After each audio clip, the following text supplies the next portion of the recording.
Okay, this Ask Energy question comes from John, and John is asking if he should consume MCTs, medium chain triglycerides, during training. Now, John did mention that he is an ultra runner. Okay, so let's put this into context. It is interesting because a lot of ultra runners and cyclists, ultra cyclists, will consume and will use MCT products. And so what's the deal? What's the deal with MCTs? All right, well, quick science lesson. Medium chain triglycerides. There are short chain, medium chain, and long chain triglycerides. Okay, so medium chain, there are actually four of them, and they differ based on how many carbon units they have on the molecule. So there is what is called C6. So C is carbon, so six carbons. There is C8, C10, and C12. Okay, so those are all medium chain triglycerides. Now, interestingly, C6 usually isn't used that much. It's very difficult to find. So I don't want to throw that one out, but that one is not common. C8 and C10 are extremely common, and you'll see these a lot. There's actually oil blends and there's powder supplements. You can find those on Amazon all the time. Sometimes they're either C8 or C10 or a blend of those. And then there's C12. So C12 is actually coconut oil. Now, interestingly enough, coconut oil is a medium chain triglyceride, but it acts as one, but not as much as the C6, C8, and C10. I don't want to get stuck in those weeds.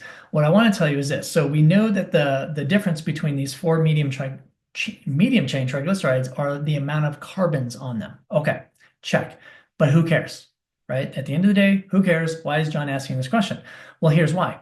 Medium chain triglycerides get stored closer to the mitochondria in your cells. The mitochondria is your powerhouse. That's where energy currency is made. That's where ATP is made, right? So, and it's not even a theory, but the biochemistry of it is that because they are stored closer to the mitochondria, they can actually be utilized much faster for energy. So that's a huge benefit for MCTs. They also bypass some digestive processes, and in that too, they can get used extremely fast for energy. So there is actually a lot of benefit from using MCTs during training or during competition, during races for longer distances, right? However, it may come at a price. So even though we know it's beneficial, again, it's the whole, well, it does do this, but should I actually use it? It could cause GI distress in some athletes. And I've seen that. I've seen that happen immediately. It kind of depends. What I've seen is it kind of depends on if your daily nutrition plan includes coconut-based products, so you're including some MCTs in your nutrition plan already, then your body is already acclimated to them, right? So when you take them as in supplemental form during training or racing, then you shouldn't have any GI concerns. But if you don't, the opposite will hold true, where you may have severe GI concerns and symptoms. Most of the time, it's bloating and it's diarrhea. Okay. Sometimes both. Now, some athletes don't want that, right? So that's why it's kind of a hit and miss with using MCTs during training or racing.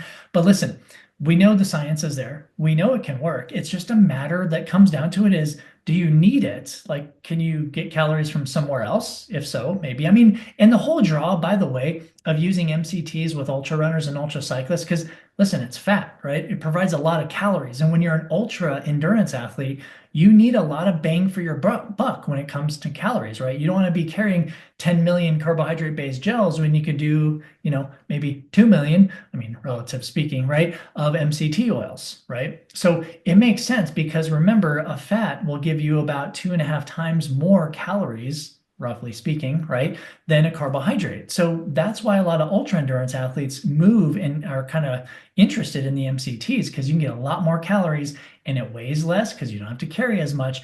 And if you are metabolically efficient, it could actually support that lifestyle also. However, like I said, there could be some GI concerns, some GI symptoms. If you do try it, John, I would definitely recommend doing it in training first, lower doses, maybe half of what you would normally use, just to kind of see what's going to happen in the digestive system. But again, it's proven to work. It's just a matter of if you need to do it, how your body is going to respond, and then how you plan for it during your races. So thanks for the question. Appreciate it. We'll see you on the next Ask Energy.